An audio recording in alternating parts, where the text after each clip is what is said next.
Et ben voilà, nous sommes au coin de la rue Buffo avec un invité, François, qui va nous commenter l'actualité. Il arrive avec sa trottinette, tout doucement mais sûrement.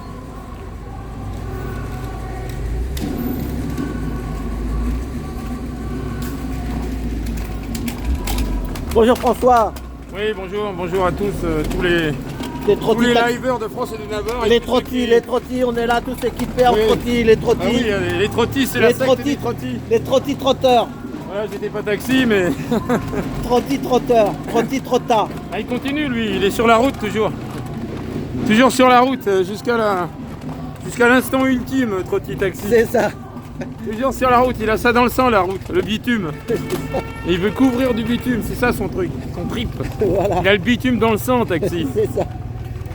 Alors Un agoraphile avec du bitume dans le sang. Regarde les nouvelles voitures, t'as vu, regarde les taxis là, regarde. Ça, une voiture hydrogène. Ah oui, ah, je connais. Ça c'est hydrogène, hydrogène. Ça c'est la nouvelle, voilà. Ah, je savais pas.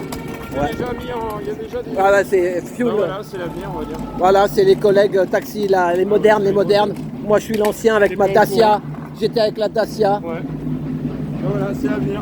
C'est l'avenir. Hydrogène, ouais. Voilà. Et ça marche. Oh chef. Chef. C'est hydrogène. Hydrogène, elle est belle, hein, magnifique. C'est à une société ou c'est à vous? Ah ouais. Ça coûte combien neuf ça? 89 000. Elle est belle, hein. Vous allez à Roissy? Ah mince, avec une voiture comme ça, il faut aller à Roissy. Hein. Allez, courage. Elle est belle. C'est la Slota, c'est une compagnie de taxi.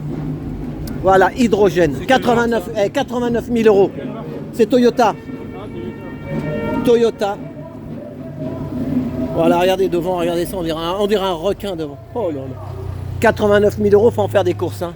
Oui, Voilà, excuse-moi, il faut travailler 7 jours sur 7. C'est très répandu, donc ça va baisser les prix normalement. Là, on est à l'angle de la rue Cadet. Tu sais ce qu'il y a, rue Cadet? Oui. Le Grand Orient, il est là à droite. Ouais. Voilà, rue Cadet. Bon alors vas-y, on va parler d'actualité. Voilà, donc l'actualité, ouais, ce T'as pas été à télescope, Nation République? Non, mais non, je suis arrivé directement là. Moi tu veux que je te dise, je dis après tu vas parler. Ouais. Il y a Christophe Charette, tu sais ce qu'il a dit ce matin? Christophe Charette, ouais. je connais pas. C'est un gars sur YouTube, il a dit méfiez-vous, c'est un piège. Tu sais d'aller encore marcher avec les syndicats, tout ça. Oui, non, c'est mais... tout le temps à la finale, ou si ça finit un petit peu en castagne, mais à la fin tout le monde rentre chez soi. Et il n'y a rien qui bouge. C'est-à-dire que... La prise de conscience, il n'y en a pas. Bah déjà, on fait un parcours qui est balisé d'un point A à un point B en passant par X et Y. Donc c'est déjà prédit. Il va y avoir un peu d'affrontement, mais sans plus, quoi, ce sera géré. D'ailleurs, les syndicats, ils s'arrangent pour que le parcours soit accepté, parce que sinon, il ne sera pas accepté, s'il est ingérable. Si tu mets 10 000 pas trop vite, on va rester derrière. Si tu mets 10 000, 20 000, 30 000 personnes sur un parcours ingérable, et avec des petites allées, des petites rues, c'est évidemment... les grands boulevards, ils ont été faits pour neutraliser les masses par le monsieur Haussmann, le baron Haussmann. Hein, quand il a fabriqué Paris, il a reformaté Paris, reconfiguré la topologie de Paris. Et il a fabriqué des grands boulevards pour permettre aux canons de tirer en tir tendu, en ligne droite, c'est tout, à l'époque. C'est ça. Mais là maintenant c'est plus du canon, c'est du fumigène ou du flashball. Du flashball aussi. Tu remarqueras qu'il y a des grandes artères et des perpendiculaires à ces grandes artères, de manière adjacente, plusieurs petites routes qui permettent des manœuvres de contournement pour les forces de l'ordre, c'est tout, pour contrôler les manifestations. Voilà, donc déjà que tu as un parcours Nation Bastille ou Nation République, enfin bon, peu importe, on sait que ça sera balisé sous contrôle. Voilà, et si c'est un autre parcours, il sera interdit. Voilà, c'est pour ça que les gens, ils essaient des fois de passer en manif sauvage dans les petites rues, parce qu'ils savent que les petites rues, c'est déjà plus facile pour des populations d'évoluer dans les petites rues sans être encerclées, on va dire. Et qu'est-ce que tu penses les élections? Avant c'était méchant Macron, méchant. Maintenant c'est méchant Bardella. Bah, écoute, il y a toujours un autre méchant qui remplace un méchant et à la finale, ça bouge pas d'un pas. Il y a un peu ça, mais c'est le grand méchant loup. Mais disons que bon, ça c'est cousu de fil blanc. Il y a un affrontement gauche-droite qui est... Parce qu'en fait ça manquait en France. Il y avait une confusion des genres entre la gauche et la droite. Donc là ils vont la réactiver, mais de manière artificielle. Le clivage gauche-droite qui est totalement éteint en fait. En réalité, c'est l'ultra-finance qui contrôle le jeu, en fait, le game, on va dire. finalement, bon, touché. Parce qu'au 19e siècle, il y avait quand même des rivalités au début du siècle. Gauche-droite, ça voulait dire quelque chose, dans les années 60. Jusqu'en 68, en fait. Et à partir de 68, ça s'est dilué, ce concept de divergence gauche-droite, en fait. Et là, ils essayent de le réactiver, mais plutôt de manière artificielle, en fait. Ils essaient de réactiver quelque chose qui n'existe plus, même si, évidemment, il y a des classes sociales toujours. Hein. Mais conceptuellement parlant, ça a tendance à se diluer avec cette confusion et toutes ces compromissions de gens de gauche, de droite, qui passent de la gauche à la droite et de la droite à la gauche. Et avec le PS aussi, hein. Grande responsabilité le PS. Hein. Bah, c'est Glucksmann maintenant. Voilà, donc le problème c'est que... Mais Glucksmann, on dirait un peu Bardella celui-là aussi, je sais pas pourquoi. Oui, mais c'est des jeunes premiers en fait. C'est la même le gendre idéal, on va dire. Ouais, c'est la même clique. Donc ils ont bien choisi, ils sont choisis pour des critères, je sais pas, des critères esthétiques, je sais pas trop. Bon, mais voilà quoi, ils choisissent bien, quoi. Ils parlent bien évidemment les deux, hein. Ils sont bien formés, tout ça. Mais bon, voilà, ils parlaient bien, mais bon, ça veut pas dire qu'ils disent la vérité, hein. Ça veut dire qu'ils parlent bien, c'est tout. Ils n'ont pas fait forcément l'ENA, je sais pas quel est leur parcours, mais je sais que Bardella, il a un parcours, il s'est formé en interne, in situ. Il a collé les affiches, il collait les affiches. Non, mais il a un parcours, il s'est formé, c'est un homme de terrain, on va dire. Il s'est formé sur le terrain, c'est un homme d'appareil, on va dire. C'est un homme du sérail d'un parti. Il est formé au sein d'un parti, mais les gens qui l'ont formé, c'est certainement des gens qui ont fait l'ENA ou Sciences Po, tu vois, donc on est toujours dans le même moule. Hein. Ouais, mais bon, Glucksmann, je sais pas quel est son parcours, peut-être l'ENA, peut-être Sciences Po, sans doute. Hein.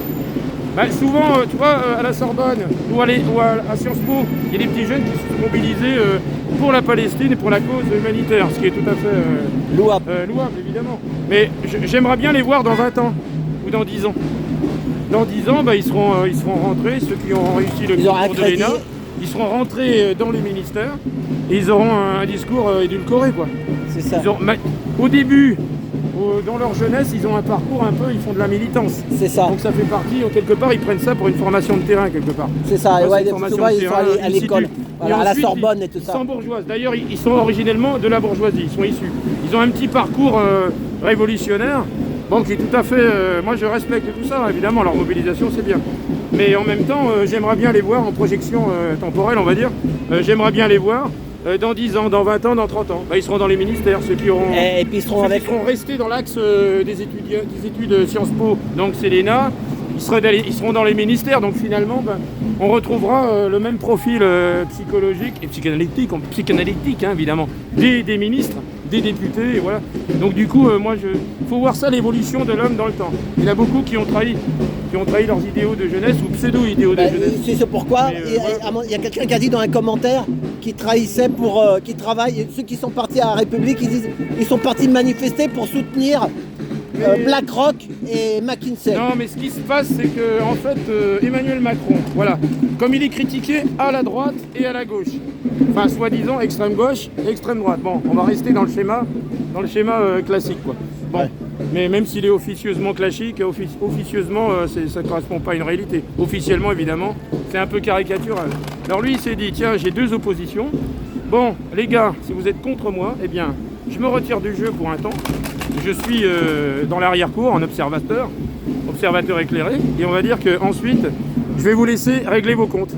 Vous êtes contre ma politique, mais en même temps, vous êtes aux antipodes idéologiquement. Donc, réglez vos comptes entre vous, et ça va me faire une respiration en fait. C'est peut-être ça la stratégie, mais s'il y en a une, hein, hypothèse d'école. Il y a plein d'autres stratégies, hein. Il y a plein d'autres stratégies possibles à développer. Hein. Mais là, celle-là, bon, elle est au premier degré. Hein. Première analyse au premier degré. Hein. J'ai pas de... C'est ce qui me vient à l'esprit, là. Voilà. Que ces oppositions s'empoignent et construisent une espèce de chaos, un chaos... Ouais, le chaos, moi je veux dire un truc... idéologique, hein, mais pas chaos, pas forcément dans les rues. Hein. Ah oui, parce c'est un chaos métaphysique, on va dire, pour l'instant. C'est ça, parce que... c'est pas forcément...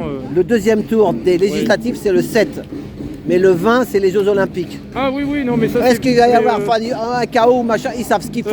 C'est pas 15 jours avant les Jeux Olympiques, des trucs cruciaux comme ça. Qu'est-ce que t'en penses? Non, mais le timing est un peu serré, on va dire. Voilà. Le timing serré. Mais pour trouver un Premier ministre, en fait, trouver le ministre des Sports. Ouais. Il a voulu, en fait, souvent il réagit de manière épidermique. En fait. Et Sarkozy, tout ça, ils l'ont fait déjà comme ça. Il est un peu dans la veine de Sarkozy, un peu voilà, c'est ça, sensitif, tu vois, un peu... Est-ce qu'il y a Sarkozy n'est pas derrière? On sait pas. Sarkozy, peut-être qu'il aurait fait la même chose, mais lui, c'est une autre. C'est vrai que Sarkozy serait un conseiller. Serait un conseiller de l'ombre, on va dire. Mais c'est ça. je sais pas, serait hypothétique, hypothèse d'école. Hein. Moi, j'en sais rien. C'est ça, on n'en sait rien. Hypothétiquement, peut-être, possiblement. Voilà, donc. Bon, mais sinon, en même temps, ça correspond à une réalité. Hein. C'est-à-dire qu'il y a vraiment un clivage en France. Il y a vraiment eu un gros malaise. Et il y a un gros malaise de tout le corps social. Ça, c'est faut le dire. Donc peut-être, alors deuxième hypothèse, il en est conscience. Et à un moment donné, la tension est trop forte. Il va essayer d'évacuer les choses sur d'autres responsables. Il va essayer de diluer les responsabilités. Hein, il les prend au mot. Vous dites que bon, ce que je fais, ça ne correspond pas à ce qui est attendu. Ok. Eh bien, prenez le relais. Donc c'est peut-être, deuxième hypothèse, un passage de relais. À qui? Ça, j'en sais rien. Ça dépendra de l'issue des élections. Si elles ne sont pas impliquées, mais bon, si elles sont honnêtes, apparemment, bon, peut-être qu'elles seront honnêtes et qu'elles vont correspondre de manière certaine à ce qui est pensé par la grande majorité. Mais bon, je ne sais pas. Hein. On veut faire peur aux gens pour qu'ils se mettent à aboyer en leur disant que 40% le RN ou je sais pas quoi là. Oui. Mais si tu mets 15% de Glucksmann, socialiste, 10% de Mélenchon, ça fait déjà 25. Ça fait 14 Mélenchon, 14. Ah, 14 aussi, ouais. Je crois, ouais. Alors ça fait 30 avec le Parti Socialiste. Les communistes, les machins, les trucs, ils sont aussi à 40. Oui, mais donc la balance, elle est un peu... Bah, c'est toujours pareil, ça s'équilibre. Hein, ça s'équilibre. En fait, quelle que soit l'issue, en fait, celui qui aura à gérer la situation, parce qu'il n'y a pas que la situation française, hein, j'ai tendance à dire que la situation à l'international est plus importante. Est plus importante que la situation française et ça aura une incidence sur l'hexagone, en fait. Si ça se passe mal en Ukraine, c'est-à-dire si ça se dégénère en guerre, en affrontement OTAN-Russie, ça peut, avec une implication de la France, ça peut avoir des conséquences graves sur la France. C'est-à-dire que si on est impliqué dans une guerre, nous, une guerre avec des puissances, donc un pays nucléarisé en fait, un pays nucléaire contre un pays nucléaire, dans un cadre de l'OTAN, ou hors cadre de l'OTAN, hein, si ça reste strictement dans une configuration européenne stricte, eh bien ça poserait un problème, ça pourrait déstabiliser la France. C'est ça. Voilà, c'est-à-dire que ce serait la goutte d'eau qui ferait déborder le vase. Alors quand je parle de guerre hypothétiquement nucléaire, c'est pas une goutte d'eau là, c'est plus grave. Et sinon, simplement le danger de guerre nucléaire et de confrontation nucléaire, ça peut déstabiliser les derniers esprits qui restaient encore stoïques. C'est-à-dire ceux qui pensaient que vraiment le système était de leur côté, quoi. Quand ils vont se rendre compte que non, bah non, tout peut basculer et que tout le monde peut se faire emporter dans une espèce d'ouragan, une espèce de cataclysme, pas cosmique mais au moins terrestre. Donc oui, ça peut avoir une incidence sur donc la situation à l'international, peut avoir une incidence sur la situation française, une incidence directe évidemment. Donc ça c'est encore autre chose. Et nous on se mobilise souvent sur des trucs hexagonaux, alors qu'à l'international se passent les vrais enjeux en fait. C'est ça le problème. Donc le niveau sonore est trop dur. Là. Ouais, c'est ça. Faut laisser passer là. Ouais.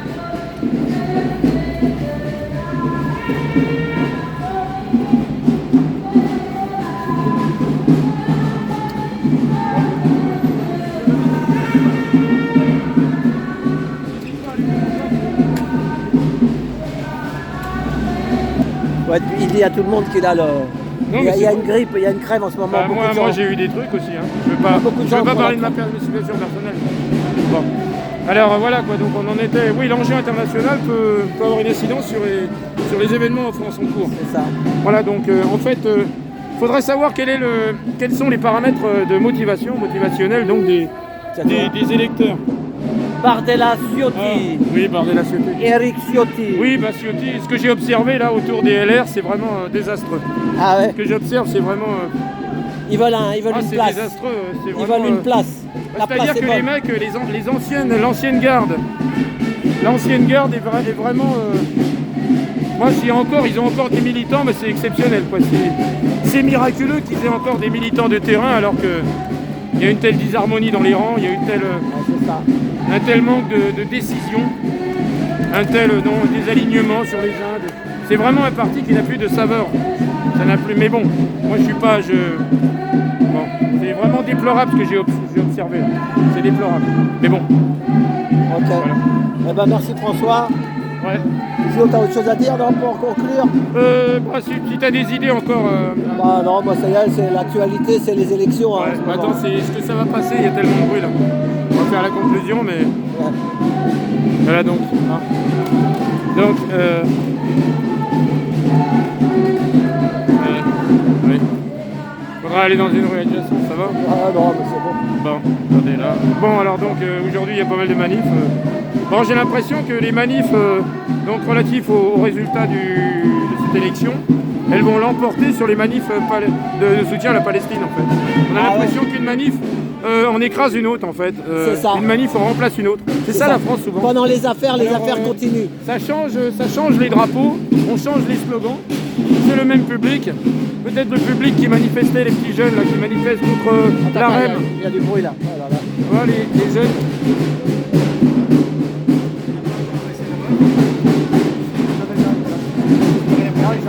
Attends, rapproche-toi pas, il y a trop de bruit là-bas. Hein.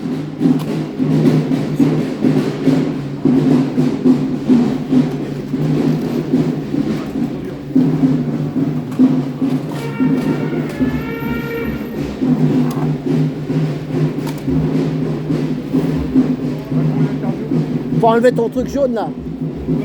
Ton truc jaune. Ah, parce que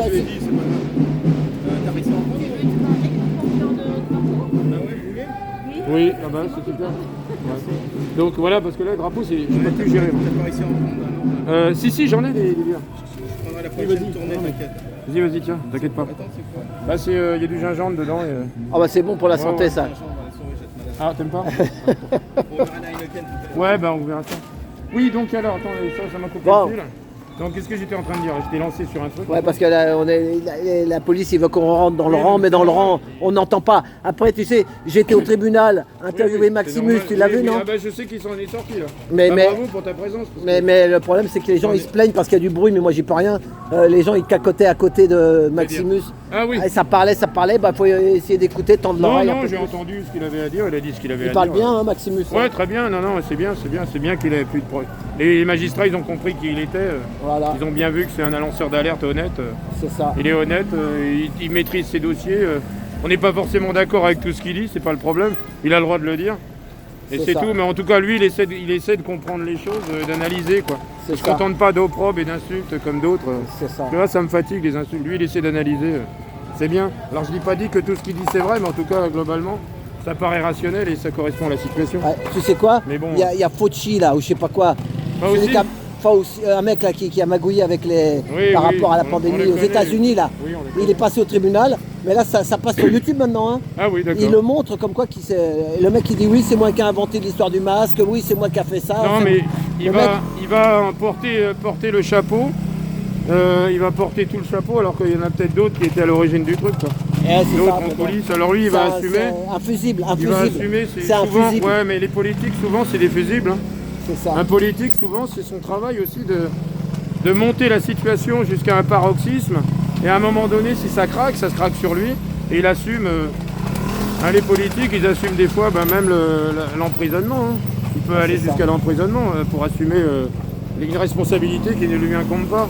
Ah, En c'est fait, ça. il a été porteur d'idées, porteur de décisions, mais en fait, bon, il a couvert d'autres personnes, d'autres groupes qu'on n'entend jamais, qu'on ne connaît pas, et qui veulent pas se faire connaître, et ils n'ont pas forcément tort de ne pas vouloir se faire connaître. Et voilà quoi, pour aller vite. Quoi. Mais sinon, voilà quoi, mais c'est désespérant quoi. Donc les manifs, je vois que ça change d'intitulé, ça change de slogan, mais en fait, c'est la même population qui manifeste à chaque fois.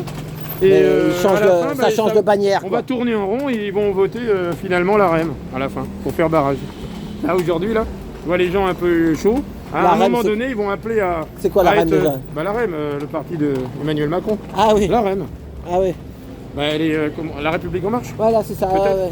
Donc, alors ce qui va se passer, c'est que toute son opposition, là, ils vont se dire ah oui, mais là, il y a un principe disons, d'urgence. On va dire que, allez, n'avance pas trop vite parce que et après, on va pouvoir les embêter encore en sortant du truc. On va pas rien. C'est pas mal, madame, allez-y. Donc du coup, ce qui se passe, c'est que la population qui défile, même les jeunes qui défilaient pour la cause palestinienne, ou pour l'arrêt ce qui est tout à fait louable, l'arrêt des frappes et tout ça, là, et l'intervention de l'ONU, pour séparer les belligérants. Les belligérants, c'est normal. Alors tous ces jeunes-là, et contre le pouvoir actuel, ils manifestent contre le système actuel, mais là on va leur dire faites barrage, on va leur dire. Et paradoxalement, qui restent dans leur idéologie originelle, ça paraît cohérent. Mais là, on va leur demander, Glucksmann notamment et d'autres, le PS, souvent c'est ce parti-là qui joue l'ambivalence, ils vont leur demander de faire barrage. Voilà. Alors tous ces gens qui ont défilé contre le système et contre les oligarchies, eh bien, paradoxalement, ils vont faire barrage. Certains vont faire barrage. Alors barrage à quoi? On ne sait pas. On ne sait pas trop parce que tout ça, ça s'inscrit dans un jeu républicain. C'est ça. Donc du coup, voilà quoi. Donc, et ce qui est programmé, j'en sais trop rien. Mais en tout cas, en France, ce qui est vrai, c'est qu'il y a un très gros malaise. C'est qu'on est peut-être à la veille d'un effondrement économique, même si la bourse marche bien, et la bourse c'est trompeur souvent. Il faut voir les fondamentaux de l'économie, si ça fonctionne, ça repart. Je ne suis pas économiste, mais à mon avis, il y a en France un très gros malaise, et ça pourrait éclater, d'une manière ou d'une autre. Alors ça éclate dans les urnes, mais c'est pas ça éclater. Éclater, c'est le principe de d'effondrement, comme une télé qui implose, tu vois. C'est un truc, c'est pas une question de politique, là. C'est autre chose. C'est un ras-le-bol généralisé qui n'arrive pas à se conceptualiser en fait, qui n'arrive pas à donner du sens au ras-le-bol. Alors les gens ne savent pas exactement pourquoi ils en ont ras-le-bol, mais en fait, chez chacun, sa problématique personnelle. Ok. Tu vois, et voilà, donc soyez vigilants les gens et ne vous laissez pas berner par les manipulateurs de toute obédience, on va dire. Voilà. Et puis pas de conseil de vote comme il dit Olivier, faites non. comme vous voulez. Non, nous, attention, nous c'est un groupe, on n'est pas apolitique. On est apartisan, c'est nuance, il y a une nuance. Le fait de défiler, c'est déjà un jeu politique, un geste politique, une démarche politique. Mais attention, on est apartisan, il y a une nuance. C'est ça. Voilà, on n'est pas contre, on peut pas, la politique s'occupe de toi. On va marquer le titre, François Lapartisan. Ça te va ça? Voilà. Non, moi je suis pas forcément un partisan. François, dans une manif partisane. Nuance. D'accord. On en reparlera de l'écologie assez radicalisée en d'autres circonstances. Voilà. Moi je suis pas du tout partisan, je suis pas du tout apolitique, hein. Je suis plutôt de l'écologie assez dure, très dure même. Ah, mais oui, c'est autre chose, ça c'est un autre débat. T'aimes les animaux toi? Mais oui, non mais c'est l'ordre universel, on parle d'ordre universel du vivant, c'est autre chose encore. Mais ça, on va conclure. Voilà. On va conclure. Voilà. Donc apartisan, donc apartisan, mais pas apolitique. Nuance, il y a une très grosse nuance sémantique. Ok. Faut travailler le concept. Moi-même, je ne maîtrise pas forcément, mais voilà. Bon. Allez, Mais bravo à tous les liveurs qui sont in situ. Hein. Je voudrais encore les citer. J'ai vu des lives de Boucha de nuit jusqu'à minuit. C'est très très bien des gens qui sont in situ. Et d'autres comme toi. Et c'est très très important des gens qui sont... alors qu'on ne peut pas se déplacer, nous, des fois en semaine, et bien eux, ils sont là. Et je leur rends hommage. Réservoir App, qui développe des concepts personnels, des choses, des entretiens avec des... Et donc il est sur des réseaux plus ou moins... voilà, donc intéressant. Et voilà quoi, donc... big up aux liveurs. Merci. Civicio et tout ça. No Way Event. Voilà, des gens in situ. Le Parisien 75 et Fredo Xoder. C'est très important. Fredo Xoder, Civicio. Voilà. Et continuer et que les gens ne les embêtent pas. Et le Belge voilà, survécu. Faut vraiment les encourager. Survécu. Oui, survécu, voilà, vécu, voilà. Survécu. Voilà, je sais que le créateur de Vécu est sorti du jeu parce qu'il était très impliqué dans les gilets jaunes. Loin. Et il a eu des problèmes de justice et tout ça. Mais là, il est sorti. Mais sa chaîne, il a passé le relais de manière efficiente. Voilà. Donc, allez, vas-y, pars, je te suis avec la trottinette. Voilà. Allez, François, on va rejoindre la manif.